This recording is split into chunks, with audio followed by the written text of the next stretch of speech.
안녕하세요. 마일브 아카데미 2과 창세기 시간을 오늘도 인도하겠습니다. 마일브 아카데미에 올라와 있는 자료 참고하셔서 화요일, 목요일 두 번에 걸쳐서 이제 올라갑니다. 오늘은 창세기 첫 번째 시간입니다. 성경에는 숲과 나무가 있습니다. 전체를 말하는 것을 숲이라고 얘기한다면은 또 각 성경들을 얘기할 때 그것을 이제 나무라고 비유할 수 있습니다. 먼저 우리가 숲을 봐야 되죠. 성경은 인간의 눈높이에 맞춘 하나님의 말씀이라고 하지 않았습니까? 하나님이 누구세요? 또 하나님은 뭘 좋아하시냐? 성경은 얘기하고 있는 것이죠. 그래서 성경을 관통하는 기본 핵심은 바로 구원이다. 계속적으로 강조하고 또 거기에 대해서 지난 시간에 자세하게 얘기했습니다. 모든 곳에는 그것을 관통하는 핵심이 있는 것이죠. 그걸 파악한 상태에서 우리는 성경을 읽어야 되는데 그것을 숲이라고 얘기할 수 있습니다. 바로 이 구원은 하나님의 사랑이고 하나님의 사랑은 예수 그리스도의 십자가를 통해서 이루어 주신 것이다. 그래서 우리가 성경을 이제 각 권, 오늘은 이제 또 창세기를 살펴볼 텐데 읽어보시면서 우리가 성경을 탐험할 때 길을 잃어버릴 수 있습니다. 대체 이게 무슨 내용이야? 어떤 의미인가? 그때마다 나침판이 어떤 역할을 합니까? 나침판은 정말 우리가 가야 될 위치, 북쪽이 어디인지 동쪽이 어디인지를 우리의 감각이나 생각이 아니라 이 나침판을 통해서 보고 가야지 정확한 것이죠. 바로 이 성경 탐험의 나침반이 구원이라는 것이죠. 구원을 중심으로 성경을 바라보면은 모든 것들이 이해할 수 있고 또 분명하게 알 수 있다는 것이죠.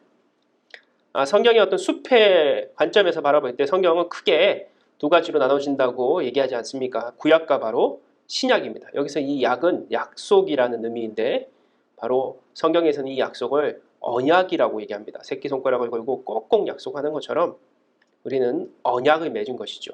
구약은 Old Testament, 신약은 New Testament. 그래서 이 Testament라는 말이 영어로는 증거, 고백이라는 말인데 라틴어로는 testamentum이라고 해서 약속이라는 뜻이죠.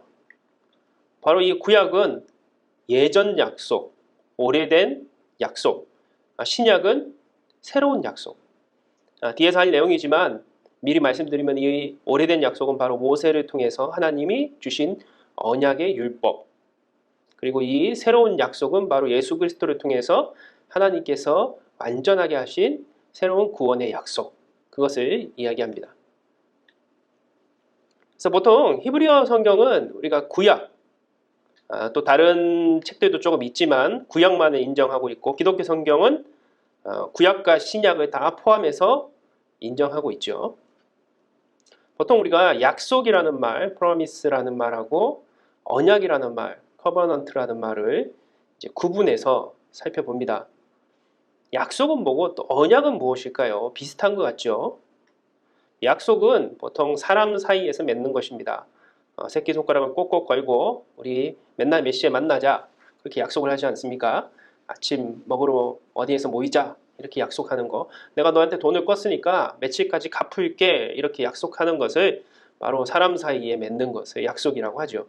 근데 언약은 계약, 서약, 약속보다는 더 분명히 법률적으로도 어떤 조항을 가지고 있는 법적인 효력을 가지고 있는 것임에 그런 뜻이기도 하고 성경에서는 특별히 하나님과의 약속으로 구분해서 사용합니다.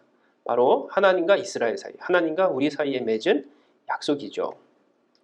그래서 이 언약의 원어는 베리트라는 말을 사용하고 있는데 바로 이 바라, 자르다, 끊다, 새기다에서 파생된 말로 위반을 하면은 단절이자 죽음이라는 의미를 가지고 있습니다.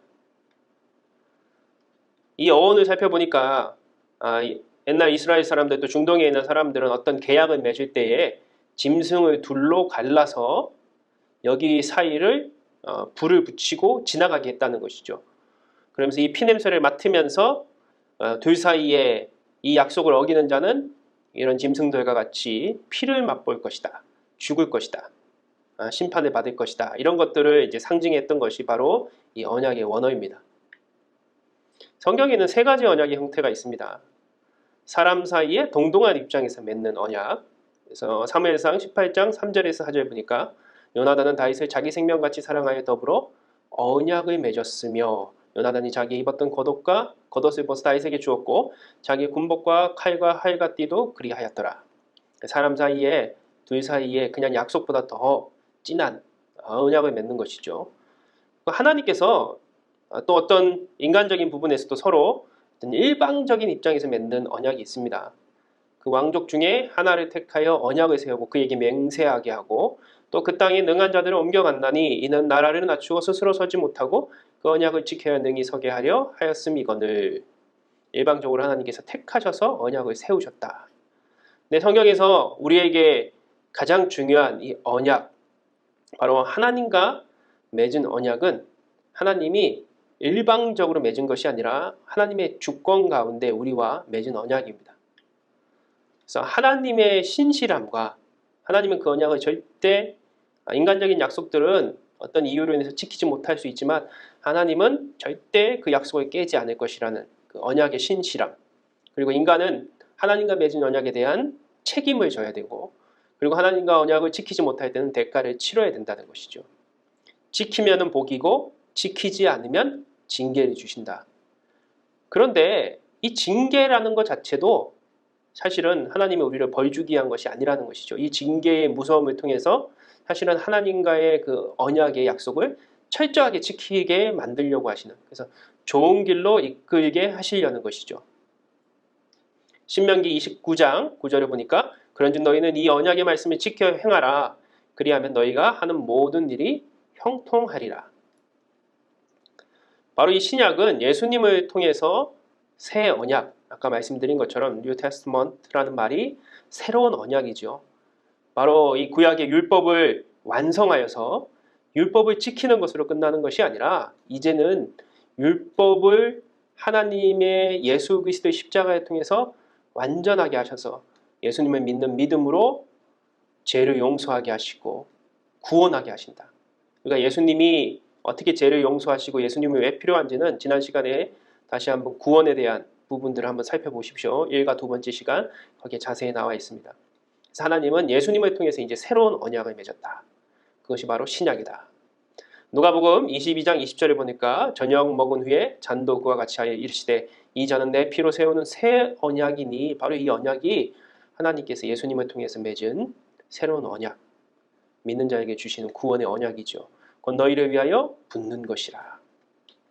다시 요약을 해보면은 이 구약이라는 것은 대표적으로 모세의 율법을 통한 하나님의 언약, 구원의 약속이라면은, 그래서 이 율법을 지키는 자에게는 하나님께서 복을 주시고 지키지 않으면 징계하시겠다.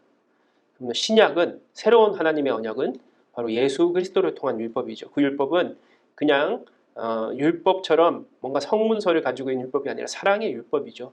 예수님이 하나님을 사랑하고 이웃을 사랑하는 것이 율법의 완성이라고 하신 것처럼 바로 이 율법을 통해서 구원하시는 하나님의 사랑의 율법, 그것이 바로 신약입니다. 그럼 이제 우리가 창세기를 보기 전에 다시 한번 좀 더 큰 숲에서 이제 다 작은 숲으로 들어가고 있는 것입니다. 모세오경이라는 것이 무엇인지를 알아야 됩니다. 성경의 처음 5권인데 시대적으로 본다면은 창조 시대, 대표적으로 창조 이후에 노아와 아브라함, 이때를 이제 족장 시대라고 하는데 이삭과 야곱과 요셉까지, 그리고 노예 시대, 그리고 모세와 여호수아를 통해서, 여호수아는 이제 모세오경은 아니지만 모세의 마지막 설교인 신명기까지, 그 기간을 사실은 모세오경이라고 그 시대라고 얘기할 수 있습니다. 그래서 BC 한 1500년경 정도까지, 그 이전은 언제부터 시작되는지 정확하게 알 수 없지만 요 기간까지의 시대를 모세오경 시대라고 시대적으로는 봅니다. 그렇다면 왜 모세오경이라고 했느냐? 그 공통점은 뭐냐? 지난 시간에 제가 역사서, 구약 성경에 처음 이제 나오는 부분으로 해서 역사서가 17권이 있는데 그 중에 처음 5권이 바로 모세오경입니다. 못 보신 분들은 지난번 강의를 들으십시오. 다시. 왜 모세오경이라느냐? 바로 창세기, 출애굽기, 레위기, 민수기, 신명기인데 모세가 공통적으로 등장합니다. 그래서 모세를 통해서 하나님이 주신 계시라는 것이죠. 성경은 하나님이 감동으로 되지 않았습니까? 그러니까 모세가 지은, 하나님의 계시를 받아서 감동으로 지은 성경이다. 그래서 계시라는 말 처음 얘기할 때 이 커튼 사이에 뭔가 숨겨져 있던 것이 드러나는 것이죠. 하나님께서 모세를 통해서 숨겨진 것들을 알려주시고 기록한 것이죠. 그래서 모세오경이라고 합니다. 바로 창세기, 출애굽기, 레위기, 민수기, 신명기. 그래서 이제 토라라고 또 합니다. 토라. 히브리어로는 이 토라의 뜻은 율법, 가르침, 법이라는 것이죠. 그래서 이스라엘 사람들, 유대인들은 지금도 이 토라를 굉장히 신성시하죠. 그리고 이 토라, 이 율법은, 이 모세오경은 유대교, 이슬람교, 사실은 기독교의 공통적인 경전으로 사용되고 있습니다. 그리고 모세오경이 또 이 모세가 지었다는, 모세의 하나님의 계시로 지어졌다는 것 외에도 공통점이 있는데 바로 그 모든 것들이 언약이라는 것을 통해서 설명할 수 있다는 것. 언약은 뭐라 그랬습니까? 하나님과 우리 사이의 약속이라는 것이죠. 구원의 약속입니다. 이렇게 하면은 내가 구원을 할 것이고 지키지 않으면 너희에게 징계를 해서라도 돌이키게 해서 구원받게 할 것이라. 지키면 복, 지키지 않으면 하나님의 징계가 있다. 그 언약을 계속적으로 언급하고 있고 결국 엄마가 자녀에게 제발 들어라 하는 것처럼 이스라엘아 들어라 어디서 많이 듣지 않았습니까? 쉐마라는 말이죠. 그래서 계속적으로 강조하고 있는 것이 바로 이 언약이라는 것이죠. 이 모세오경에서 모세와 맺은 언약을 통해서 결국 이스라엘은 무엇을 상징합니까? 항상 믿음의 사람 우리죠. 믿음의 사람과 하나님의 구원의 약속과 그 과정을 설명하고 있는 것이 바로 모세오경입니다. 이 관점에서 이 망원경처럼 이 관점, 또 프레임이라는 말을 사용하기도 하고 가치관, 어쨌든 이런 관점에서 모세오경, 바로 이 언약의 관점으로 모세오경을 보면은 창세기는 뭐냐? 하나님께서 인류를 시작하고 이스라엘 백성들의 기원이 뭔지를 설명하는 것이죠. 왜 구원받아야 되는가? 왜 그들이 애굽에서 노예 생활을 하고 있는가? 하나님이 창조했던 목적은 뭔가? 출애굽기는 이제 출애굽한 후에 광야의 시내산에서 하나님과 언약을 맺는 그런 내용들을 담고 있습니다. 레위기는 대표적으로 성막, 제사 규례를 통해서 읽다 보면 굉장히 지루하기도 하지만 하나님과의 친밀한 관계, 바로 제사는 예배를 상징하는 것이죠. 어떻게 하면 하나님 앞에 온전한 예배를 드릴 수 있는지를 설명하고 있고, 민수기는 하나님의 언약을 어긴 이스라엘 백성들이 광야에서 40년 동안 방황하는, 마지막으로 봐 신명기는 다시 말씀한다는 뜻을 가지고 있거든요. 그래서 광야 2세대, 이제 광야 1세대들은 하나님의 불순종해서 여호수아와 갈렙 외에는 가나안 땅에 못 들어가지 않습니까? 다 기억하시죠? 그래서 이 광야 1세대들이 지나 광야 2세대들에게 모세가 바로 하나님의 언약을 무엇이고 바로 이 시내산에서 줬던 하나님의 십계명과 하나님의 언약을 다시 그들에게 설명하고, 그리고 이제 가나안 땅 앞에서 어떻게 하면 가나안 땅에 들어가서 너희가 살아야 되는지에 대해서 설교하는 것으로, 그리고 모세의 죽음으로 끝나게 됩니다. 그래서 이 모든 모세오경의 핵심 두 가지는 모세 그리고 언약이라는 것이죠. 하나님의 약속, 구원의 약속. 그렇다면 이 언약을 통해서 우리가 모세오경을 통해서 알게 되는 하나님의 마음은 어떤 마음입니까? 우리가 하나님의 마음을 알아야지 오해하지 않습니다. 같이 한번 볼까요? 첫 번째로 언약은 짐이 아니라 축복이라는 것이죠. 아이고 무거워 하고 이렇게 짐을 짊어지고 있지 않습니까? 여러분 보통 언약, 율법, 그리고 성경 하면은 우리가 무거운 짐처럼 느껴진다는 것이죠. 그 짐을 어떻게 벗어날 수 있을까? 그래서 썬데이 크리스찬으로 그냥 주일만 잠깐 짐을 지기도 하고, 그리고 세상 속에서 그냥 살아가면서 그냥 세상 사람들처럼 살다가 잠깐 말씀 읽고 기도하기도 합니다. 그것만 해도 대단한 것이죠. 그래서 짐처럼 여기지 않으려고 아예 짊어지지 않으려고 하는 분도 계시고요. 또 하나님의 말씀이 너무 무거워서 도저히 들을 수 없다 포기하고 자포자기하는 사람들도 있습니다. 또 짊어지고 가는 분들도 자꾸 무거우니까 들고 가다가 떨어뜨리기도 하고 또 들고 가다가 화를 내고 싸우기도 하고, 이게 다 하나님의 율법을 짐처럼 느끼기 때문에 그렇죠. 근데 짐이 아니라 뭐라고요? 축복입니다. 그게 이제 모세오경을 통해서 언약을 통해서 주시는 하나님의 마음입니다. 제발 하나님의 마음을 아시기 바랍니다. 신앙의 의무는 짐이 아니라 축복의 통로입니다. 이렇게 끌고 가고 이 길을 걸어가면은 나중에 이것은 짐처럼 느껴지는 것이 아니라 그 안에서 정말 필요한 것들을 얻게 되는 것이죠. 축복의 통로가 된다. 바로 하나님의 구원을 위한 노력들은 사실은 모세 언약 전에도 여러 언약들로 나타납니다. 노아의 무지개 언약, 다시는 이제는 물로 심판하지 않으시겠다는 하나님의 언약이죠. 또 아브라함과는 할례로서 언약을 맺습니다. 하나님이 또 아브라함에게 이르시되 그런즉 너는 내 언약을 지키고 내 후손도 대대로 지키라. 너희 중 남자는 다 할례를 받으라. 이것이 나와 너희와 후손 사이에 지키는 내 언약이라. 하나님이 아브라함에게 주신 것은 저 하늘의 별과 같이 저 땅의 모래와 같이 하나님께서 내 후손들이 많아지게 할 것이고 너를 제사장 나라가 되게 하실 것이다. 그리고 하나님은 이 할례를 통해서 그것을 분명하게 약속을 징표로 삼으신 것이죠. 너희가 이 할례를 받으면 나의 백성이라는 사실을 내가 알 것이다. 할례는 뭡니까? 남자의 생식기를 자르는 것인데 누누이 말씀드리지만 이 생식기를 자른다는 것은 이제는 나의 힘이나 나의 능력으로 자손을 번성시키는 것이 아니라 바로 하나님께서 하신다는 그것을 나타내는 행위라는 것이죠. 또 이삭, 야곱을 통해서도 하나님은 약속했던 언약들이 있습니다. 근데 신기한 거는 이스라엘 백성들이 그 애굽의 노예 생활을 하고 있을 때 모세가 그 모세조차도 하나님이 이렇게 이스라엘 바로 지금의 유대인들이죠. 어쨌든 뭐 이스라엘 히브리 사람들을 하나님께서 택하시고 구원의 계획으로 제사장 나라로 만드실 것이라는 그 하나님의 약속들을 이스라엘 백성들이 다 잊어버린 것입니다. 기억하지 못했죠. 그래서 이 잊혀진 언약을 다시 발견하고 이스라엘 백성들에게 전한 것은 모세입니다. 근데 이 모세에게 그 언약을 기억나게 하신 분도 하나님이시죠. 결국 이 언약의 정점은 예수 그리스도입니다. 이 모세는 신약의 예수 그리스도를 이제 뭐 증표한다, 보여준다 이렇게 여기거든요. 구약과 구약을 대표하는 모세, 신약을 대표하는 예수 그리스도. 모세의 언약이 하나님이 다시 발견하고 구원하시는 모세의 언약처럼 이제 하나님을 모르고 살아가는 우리들에게 예수 그리스도가 오셔서 우리를 구원하시는 그 역사가 바로 신약의 예수 그리스도. 그렇다면 언약의 의문이 뭐냐?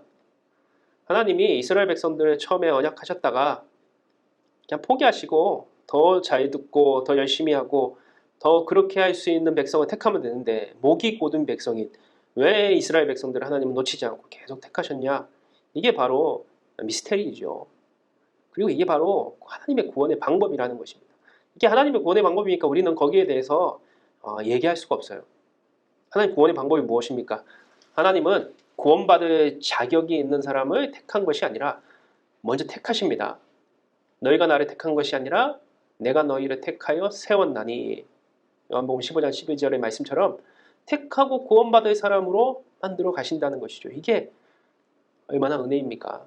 그래서 그냥 그레이스, 은혜가 아닙니다. 바로 어메이징 그레이스죠. 제가 참 좋아하는 그림인데 예수님이 계시고 여기 보면 뭐 목사님 같은 분도 계시고 참 얼굴들이 다 괜찮지 않습니까? 다 이런 사람들을 보통 교회에서 보지 않습니까? 그럼 우리가 은혜라고 얘기하죠. 보통 보니까 이 사람들은 그래도 교회 와서 구원받을 만한 얼굴들을 가지고 있어요. 근데 여기 보십시오. 예수님이 여기 있습니다. 여기 보니까 이 친구는 좀 이렇게 배고픈 아프리카의 어떤 아이 같고 여기 이제 술집에서 일하시는 여자 또 여기 보면은 뭐 이 터번을 쓰고 있는 이슬람 같기도 하고 여기 보면 헤비메탈 뭐 노숙자 같은 사람 수유주정뱅이 뭐 깡패 같은 사람 뭐 이렇게 마약 중독자 어쨌든 이 보면은 우리가 생각하기에는 구원받을 만한 조건이 없는 사람들처럼 보이지 않습니까? 어떻게 이런 사람들 하나님이 택해서 하나님이 이 사람에게도 구원을 주실까? 이스라엘 백성들 같이 목이 곧은 백성들을 왜 하나님이 포기하지 않으실까? 마찬가지죠. 오늘 우리와 같은 사람들 겉으로는 멀쩡한 것 같이 보일지 몰라도 죄가 계속한 곳에 얼마나 많은 죄를 짓고 있는 내가 생각하기에도 구원받을 만한 조건이 없는 사람들을 하나님이 부르셔서 하나님의 사람으로 구원하시는 이 과정. 그래서 그냥 은혜가 아니라 놀라운 은혜라는 것이죠. 놀라운 은혜. 건강한 자에게 의원이 쓸데없고 병든 자에게야 쓸데있느니라. 하나님께서 깨끗게 하신 것을 너희가 속되게 하지 말라. 이 말씀 반드시 기억하십시오. 우리가 깨끗한 사람 아무도 없습니다. 죄가 있냐 없냐가 중요합니다. 죄 없는 사람은 아무도 없습니다. 다 우리는 이스라엘 백성처럼 하나님을 배반하고 목이 곧은 백성이지만 하나님의 구원받을 만한 조건이 없는 사람을 부르셔서 구원하셨다. 그래서 우리는 놀라운 은혜 가운데 있는 것이죠. 바로 언약 백성은 뭐냐? 자격이 있어서 하나님이 구원하시는 백성이 아니라 하나님의 포기하지 않음으로 구원하시는. 사람은 두 손 두 발 다 들을 수 있죠. 하나님은 포기하지 않으신다는 것이죠. 그런데 은혜의 건망증이 있습니다. 배은망덕이죠, 말 그대로. 하나님의 거기에 반해서 또 하나님의 열심이 있습니다. 바로 이 모세오경에 흐르는 하나님의 마음은 우리는 은혜를 잊어버리는 배은망덕의 삶을 산다면 하나님은 여전히 우리를 놓치지 않으시고 사랑하신다는 것이죠. 여러분, 은혜를 잊지 않는 방법이 뭘까요? 노트에 적는 거죠. 그리고 기억하는 겁니다. 요즘 같은 경우는 스마트폰에 적고 알람에다가 표시를 하면 잊지 않을 겁니다. 그러나 정말 은혜를 잊지 않는 방법은 뭐냐? 되새김 하는 거예요. 그래서 성경은 그것을 묵상이라는 말을 씁니다. 묵상의 원래 뜻은 읊조리다는 뜻이거든요. 시편 1편 2절을 보니까 오직 여호와의 율법을 즐거워하여 그의 율법을 주야로 묵상하는도다. 우리가 묵상하면 조용히 기도하는 것처럼 생각하지만 이 원어의 뜻은 계속 읊조리는 거예요. 하나님이 세상을 이처럼 사랑하사 독생자를 주셨으니 이는 저를 믿는 자마다 멸망치 않고 영생을 얻게 하려 하심이니라. 이렇게 계속 하나님의 말씀을 하나님의 말씀 좌우에 날선 건과 같고 오직 여호와의 율법을 즐거워하며 그의 율법을 주야로 묵상하는도다. 계속 하나님의 은혜를 입으로 계속 되새기는 것. 그게 정말 중요한 것을 잊지 않는 것이요. 그래서 어떤 성경 구절들을 암송하는 거, 말씀을 읽고 그것을 기억하는 거 굉장히 중요합니다. 하나님의 언약을 잃어버린 이스라엘을 하나님은 다시 부르시고 일깨우셨습니다. 출애굽기 3장 13절부터 15절을 보니까 모세가 하나님에게 아뢰되 내가 이스라엘 자손에게서 가서 이르기를 너희의 조상이 하나님이 나를 너희에게 보내셨다 하면 그들이 내게 묻기를 그의 이름이 무엇이랴 하리니 내가 무엇이라고 그들에게 말하리까. 하나님은 모세에게 이르시되 나는 스스로 있는 자니라. 모세는 기억하지 못했죠. 이스라엘 백성도 하나님의 언약들을 다 잊어버렸습니다. 은혜의 망각이죠. 배은망덕이지 않습니까? 그런데 하나님께서 찾아오셔서 여전히 하나님의 열심으로 하나님의 사랑으로 놓치지 않고 자신의 이름까지도 알려주시면서 답답하지만 하나님은 끝까지 이스라엘 백성들을 다시 구원하시는 거죠. 또 이르시되 너는 이스라엘 자손에게 이같이 이르기를 스스로 있는 자가 나를 너희에게 보내셨다 하라. 하나님이 또 모세에게 이르시되 너는 이스라엘 자손에게 이같이 이르기를 너희 조상의 하나님 여호와 곧 아브라함의 하나님 이삭의 하나님 야곱의 하나님께서 나를 너희에게 보내셨다 하라. 이는 나의 영원한 이름이요 대대에 기억하여 나의 칭언이라. 하나님이 왜 모세를 택하셨을까요? 창조의 하나님을 다 잃어버린 이스라엘 백성들을 그리고 그 애굽에서 슬퍼하고 고통당하는 모습을 하나님이 참지 못하신 것이죠. 그냥 우리 같으면은 이렇게 배은망덕한 하나님을 잊어버린 사람들, 하나님하고 등을 돌리고 있는 사람을 그냥 그런가 보다 할 텐데 이게 바로 우리의 모습이지 않습니까? 근데 하나님은 모세를 택하셔서 하나님은 구원하시는 것. 이게 하나님의 마음이라는 것이죠. 하나님은 자신이 누구인지 모세에게 그래서 차근차근 자세히 설명을 합니다. 바로 이것이 바로 창세기라는 것이죠. 이제 숲에서 나무로 가는 것입니다.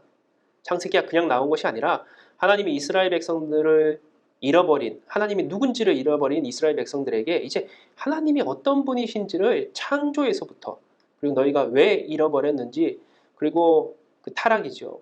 그리고 너희가 지금 어떤 모습인지 신라곤, 낙원에 잃어버린 모습이고 그리고 하나님이 노아라든지 또 아브라함이라든지 그 족장들을 통해서 어떻게 하나님과 계속 계약을 맺으시고 하나님의 백성으로 살았고 또 어떻게 하나님을 잊어갔는지에 대해서 하나님이 설명하시기 위해서 바로 이 창세기를 하나님이 모세에게 알려주시고 모세는 그것을 기록하게 됐다는 것이죠. 하나님이 계시로 기록한 바로 성경이 창세기입니다.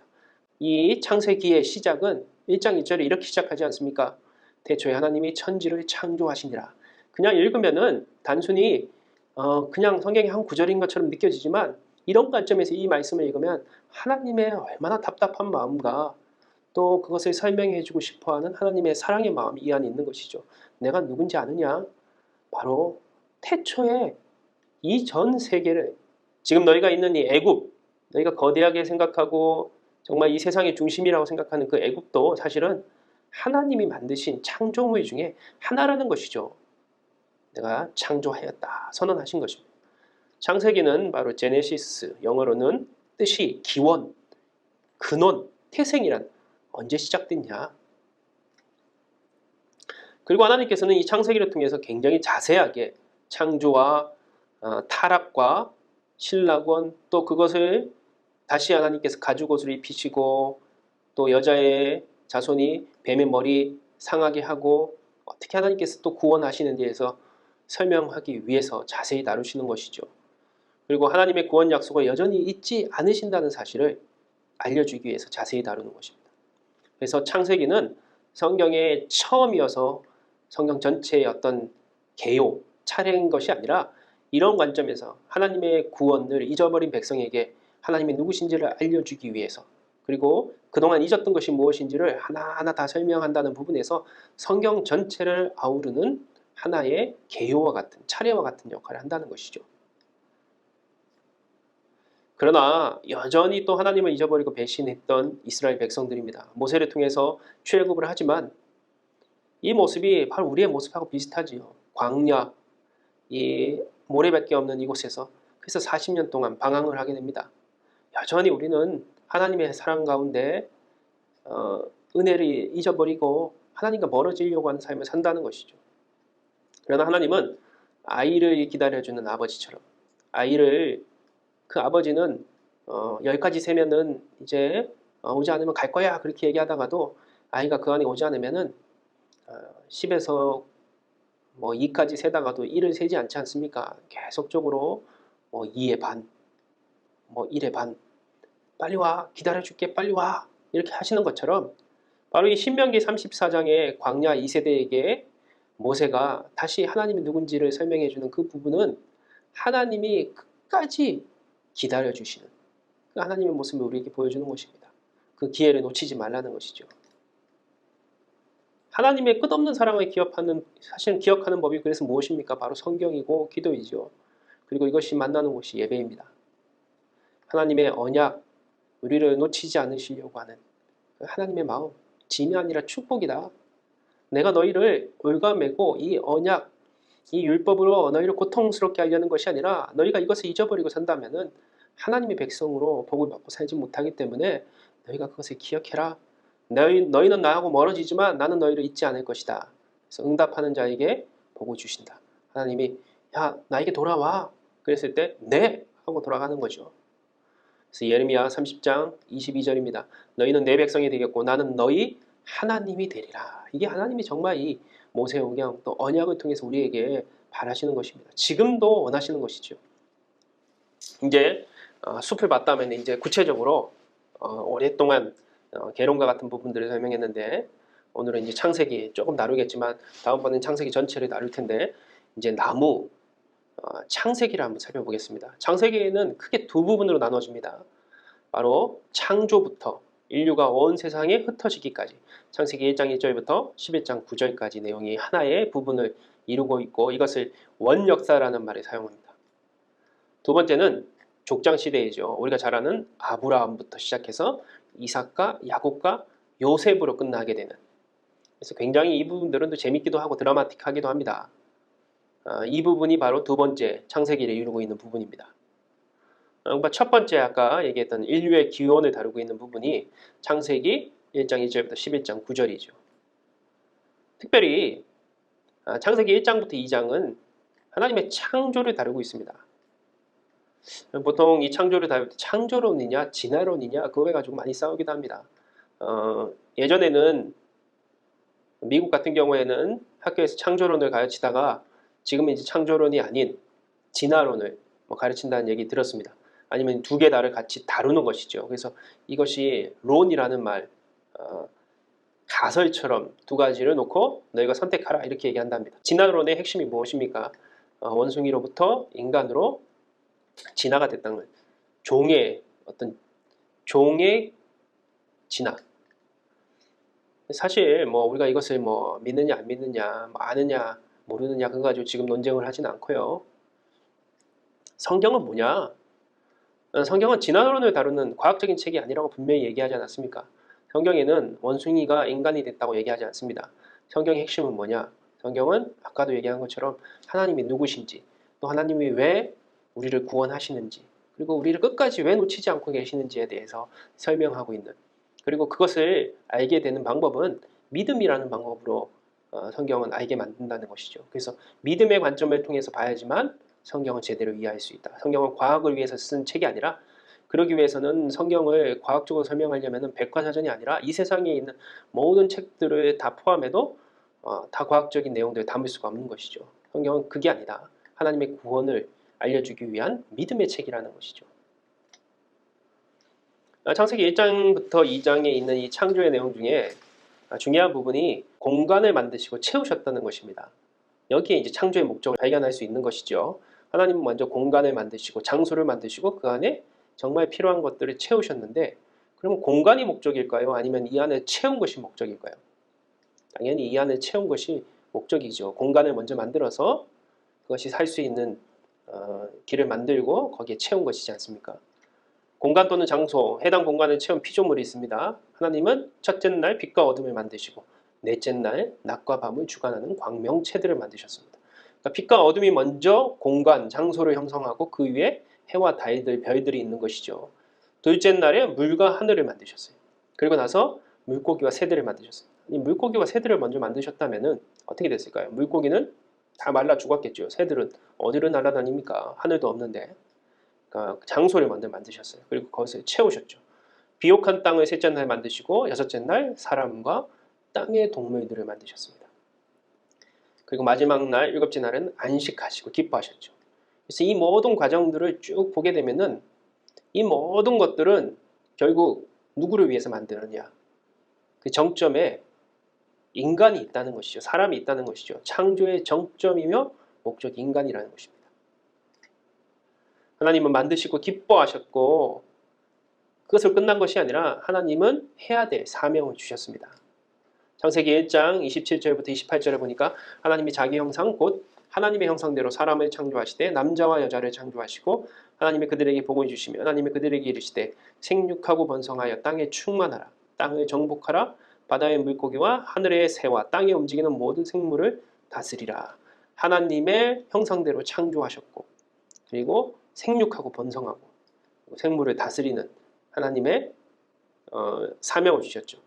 결국 또한 하나님께서는 인간을 만드신 이유는 창세기 1장 2장을 보면은 하나님은 인간과 교제하기 위해서였다. 여기서 또 중요한 것이 일곱째 날 안식을 하셨다는 것이죠. 안식하면 보통 우리는 쉰다 이렇게 생각합니다. 좀 안식 좀 해, 좀 쉬어 이렇게 생각하죠. 하나님은 피곤하셔서 하나님은 6일 동안 열심히 일했더니 정말 7일째는 좀 쉬어야 되겠다. 그래서 에너지도 충전하고 좀 생각도 정리해야 되겠다. 그러셔서 하나님은 일곱째 날 안식하셨을까요? 창세기 2장 2절부터 4절 보니까 하나님이 그가 하시던 일을 일곱째 날에 마치시니 그가 하시던 모든 일을 그치고 일곱째 날에 안식하시니라. 하나님 그 일곱째 날을 복되게 하사 거룩하게 하셨으니 이는 하나님이 그 창조하시며 만드시던 모든 일을 마치시고 그날에 안식하셨습니다. 근데 이 안식일은 사실은 그 후에 가면은 이 목적들이 더 분명하게 성경에 기록되어 있는데, 신명기 5장 15절 보니까 너는 기억하라 내가 애굽 땅에서 종이 되었더니 내 하나님 여호와가 강한 손과 편팔로 거기서 너를 인도하여 내었나니 그러므로 내 하나님 여호와가 내게 명령하여 안식일을 지키라 하느니라. 여기서 중요한 것이 무엇입니까? 애굽 땅에서 종이 되었던 너희들을 하나님께서 인도하셨고, 그리고 그 하나님이 안식일을 지키라고 하셨다. 그럼 이 안식일은 뭐하고 연결되어 있는 것입니까? 바로 출애굽한, 바로 구원받은 이스라엘 백성들과 연관되어 있는 날이 안식일이라는 것이죠. 그래서 안식일은 어떤 날이냐? 쉬는 날이 아니라 하나님이 우리에게 이 안식일을 주신 이유는 내가 너희를 창조했다는 사실을 기억해라. 그리고 너희들을 저 애굽에서 노예되었던, 하나님을 잊어버렸던 너희들을, 그리고 뱀을 변했던 그 사탄이 죄로 인해서 너희들을 구원받지 못하게 했던 너희들을 내가 구원하였다. 바로 그 사실을 너희들이 이 하루 동안에는 기억해라. 그래서 우리는 이 날에 모여서 예배를 드리는 것이죠. 그러면 안식일과 주일은 뭐가 차이가 있냐? 이단들은 뭐 안식일이 토요일이기 때문에 토요일 날 예배를 드려야 된다. 그런 뭐 안식교도 있고요. 뭐 주일은 성경에 잘 등장하지 않고 주일은 없으니까 안식일을 지키는 것이 더 중요하다고 합니다. 기존교인들은 이 사실을 정확하게 알아야지 오해하거나 넘어가지 않는 것이죠. 안식일은 그 후에 초대교회로 오면서 안식 후 첫날에 예수님께서 부활을 하십니다. 그래서 초대교회부터는 이 안식일을 없앤 것이 아니라 기독교에서는 이 안식일을 예수님이 부활하신 날로 지킨 거예요. 그래서 안식일이 주일이 된 것입니다. 보통 날짜로 치면 안식일이 토요일이라면 주일은 그래서 일요일이죠. 그럼 이게 안식일이 없어졌느냐? 결코 그렇지 않습니다. 갱신된 것이다. 완전하게 다시 새롭게 된 것이다. 바로 이 안식일의 정신은 그대로 이곳에 들어온 것이죠. 창조, 하나님이 창조하신 그 창조를 기억하고 구원, 그 구원의 또 핵심이 무엇입니까? 바로 예수 그리스도를 통해서 우리의 죄를 용서하시고 믿는 자에게 주시는 구원을 기억하며 감사하는 날. 그래서 우리는 이 날에 모여서 바로 예배를 드리는 것이죠. 여러분, 안식일이 지금은 주일로 완전하게 되었다는 사실을 잊지 마십시오. 10계명의 5계명이 무엇입니까? 안식일을 거룩하게 지켜라. 거룩은 구별되게 지키라는 것이죠. 자, 그렇다면은 하나님께서 이 광야 시내산에서 10계명을 주시고 또 이 안식일을 거룩하게 지키라고 얘기하신 이유가 무엇일까? 이것이 바로 또 오늘 우리에게 주일에 가장 중요한 의미로 우리에게 다가옵니다. 광야에서 이스라엘이 사는 길이 무엇일까요? 광야는 아무것도 없는 곳입니다. 먹을 것이 없는 것이죠. 자기의 힘으로 노력해야지만 그래도 조금 살 수 있는 곳, 물을 찾아야 되고 음식을 동물들을 잡아서 먹어야 되는 곳이었죠. 그러나 하나님께서는 그 광야에서 십계명을 주시면서 너희들이 그곳에서 일하지 말고 이 날은, 이 안식일은 거룩하게 하나님 앞에 나와서 모두가 예배 드려라, 제사 드려라. 그렇게 하신 이유가 무엇일까요? 내가 너희를 먹이신다는 것이죠. 너희가 이 광야에서 너희 노력으로 사는 것이 아니라 하나님이 먹이시고 하나님이 키우시고 하나님이 이끄실 것이라는 사실을 이 안식일을 통해서 알게 하시고 믿게 하신 것입니다. 여러분, 이 손금이 있지 않습니까? 손금. 보통 이 손금에 뭐 재물, 생명, 그리고 뭐 배우자 복, 뭐 이런 것들이 있다고 그러는데 저는 이제 개인적으로 보시면은 손금이 없어요, 없어. 있어도 막 이게 엄청나게 복잡하게 있습니다. 그래서 제 손금을 보신 분들은 처음에 당황하고 이제 어떻게 살지에 대해서 막막하게 생각하시는데 저는 이제 이 손금의 제 운명을 결정한다고 한 번도 생각해 본 적이 없습니다. 그냥 재미로도 안 해요, 그것을. 그런데 마치 이 손금이 운명을 결정하는 것처럼 우리는 하나님 외에 다른 것을 통해서 나의 운명이 결정된다고 생각하는 것이죠. 근데 하나님은 이 광야에서 안식일을 거룩하게 지키라는 이 계명을 통해서 결국은 나의 생명, 내가 의지하고 있는 것이 나를 이끄는 것이 아니라 하나님이 나를 이끄신다는, 나의 운명은 하나님에게 달려있다는 사실을 알게 하시고 믿게 하시는 것입니다. 그래서 중요한 게 무엇입니까? 곧 나의 운명은 예배에 있다는 것입니다. 예배는 하나님과 만나는 것이고 하나님을 의지하는 것이기 때문이죠. 지금 나는 어디에 운명을 걸고 있습니까? 하나님의 인도하심입니까? 아니면 세상의 기준입니까? 광야와 같은 삶입니까?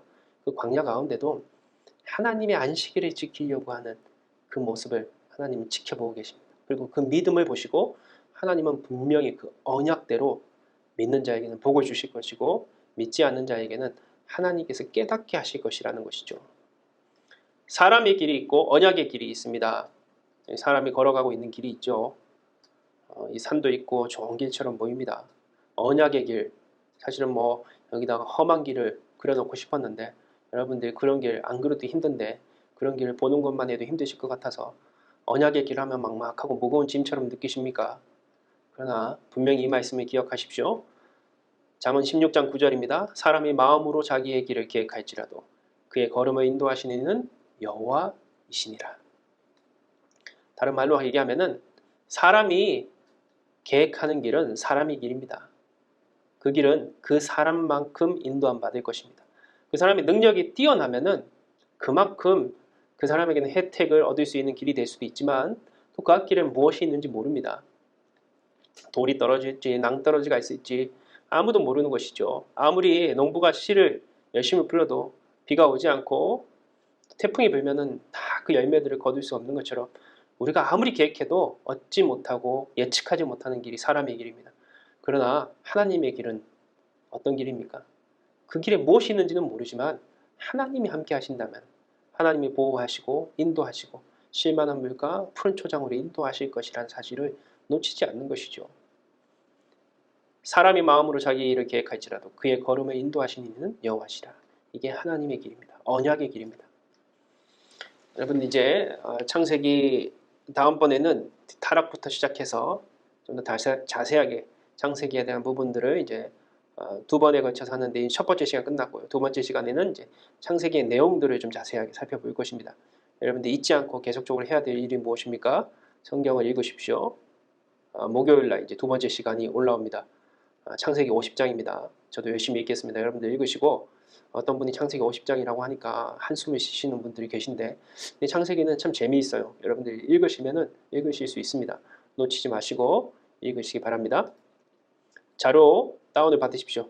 PDF로 올라갑니다. 교회 홈피와 또 제가 보여드리려고 했는데 유튜브 영상이 잘 뜨지 않아서 못 보여드렸는데 어쨌든 여러분들이 유튜브에서 이렇게 밑에 이렇게 누르시면은 거기에 자세한 또 이 자료를 텍스트 형태로 올려놓기도 했습니다.